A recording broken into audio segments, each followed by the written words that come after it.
তমাদিদেবা করুণানিধানম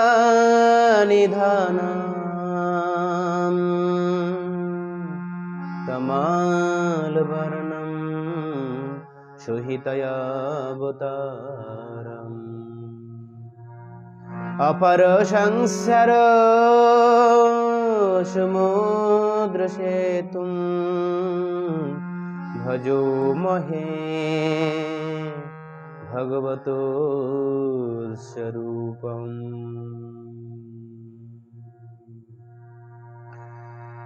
সকর্ম জীব মুক্তি লাভ করতে পারে না, তাই সকর্মে ভক্তি অজ্ঞ জানি ভগবান সচরণ দিয়া করেন ভক্তের বিধান। ভগবানের কাছে কামনা বাসনা নিয়ে গেলেও ভক্ত ভগবানকে বা ভগবান ভক্তকে ওইটুকু দিয়েন যেটুকু ভক্তের প্রয়োজন।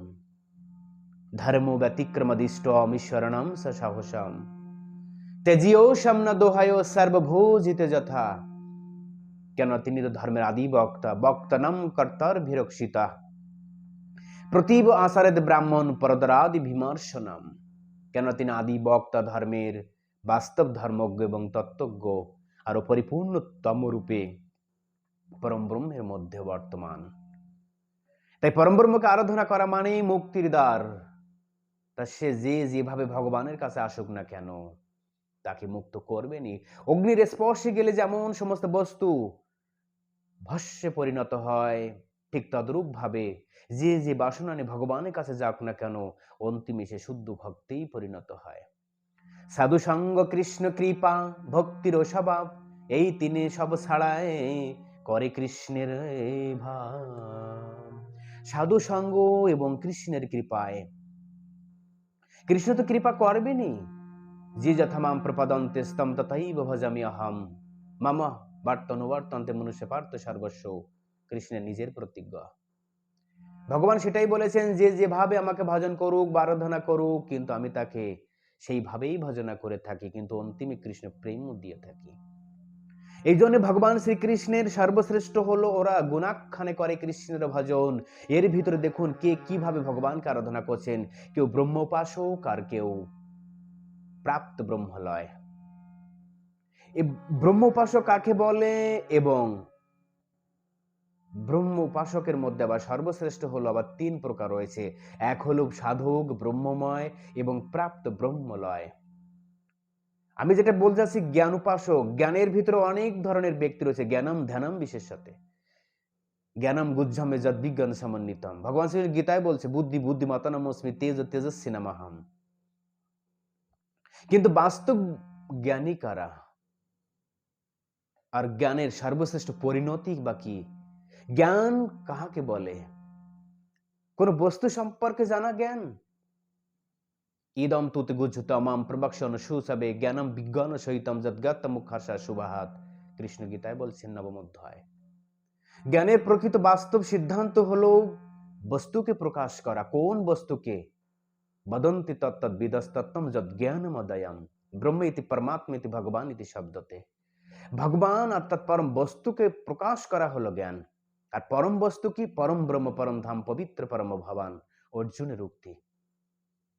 এই পরম তত্ত্ব কি? অদয় জ্ঞান তত্ত্ব, কৃষ্ণের স্বরূপ, পূর্ণ ব্রহ্ম, পূর্ণ আনন্দ, চিদানন্দ বিগ্রহ রূপ।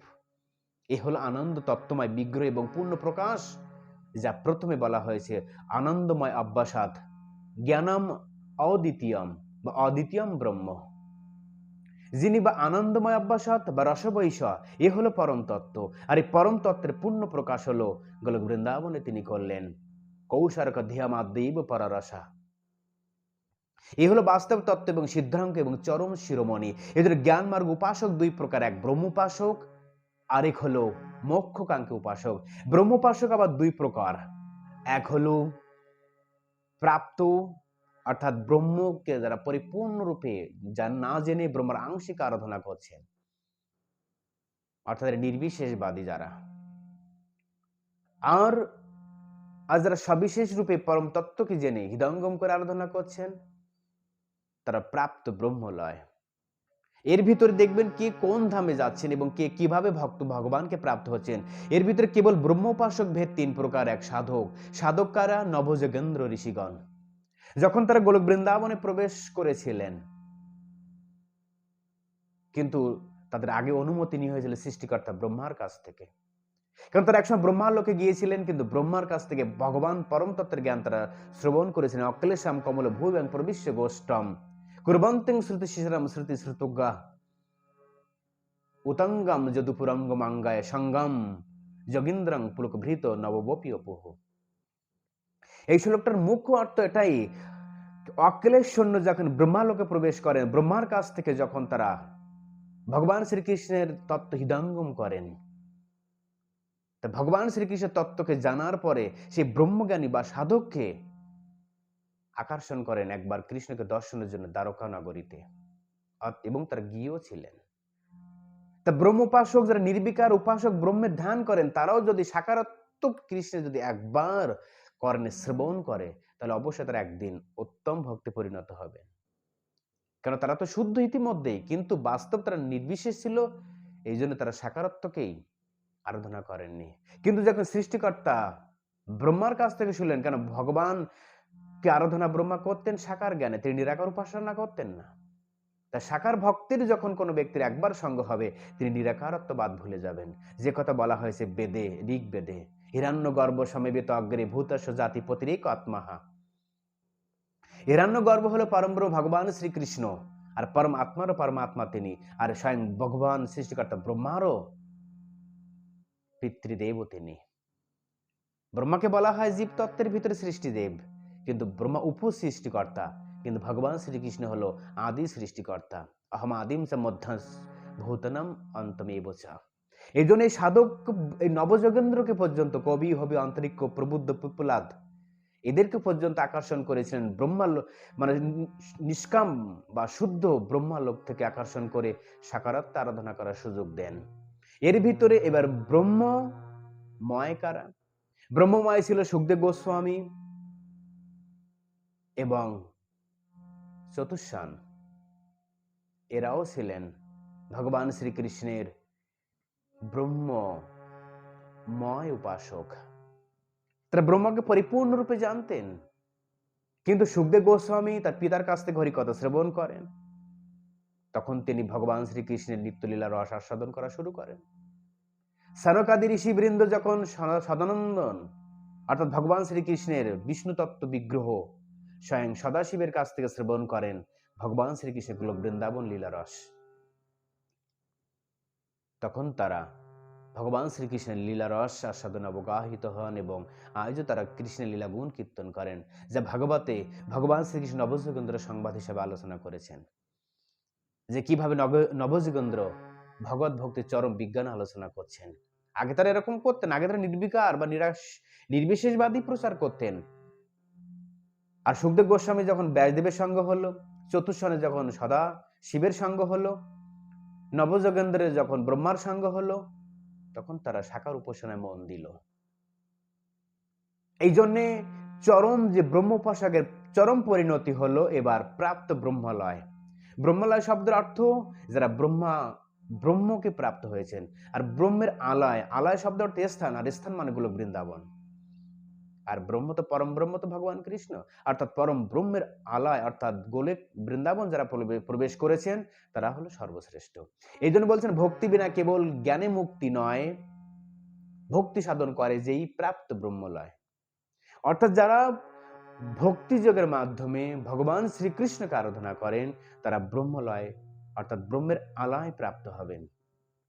আমরা এখন শ্রবণ করলাম জ্ঞান মার্গের উপাসক দুই প্রকার, একটা হলো ব্রহ্ম উপাসক আর একটা হলো মোক্ষকাঙ্ক্ষী উপাসক। একটু কঠিন হয়েছে, কিন্তু একটু ধ্যান দিয়ে আপনার শ্রবণ করলে বুঝতে পারবেন যে কোন ভক্তের মাপকাঠি কত দূর। এই জন্য সর্বশ্রেষ্ঠ ভক্তি হলো তারা করছেন যারা ভগবান শ্রীকৃষ্ণকে সাকারাত্মক জ্ঞানে আরাধনা করছেন। ভক্তির স্বভাব ব্রহ্ম হইতে করে আকর্ষণ, দিব্য দিয় দিয়া করে কৃষ্ণের ভজন।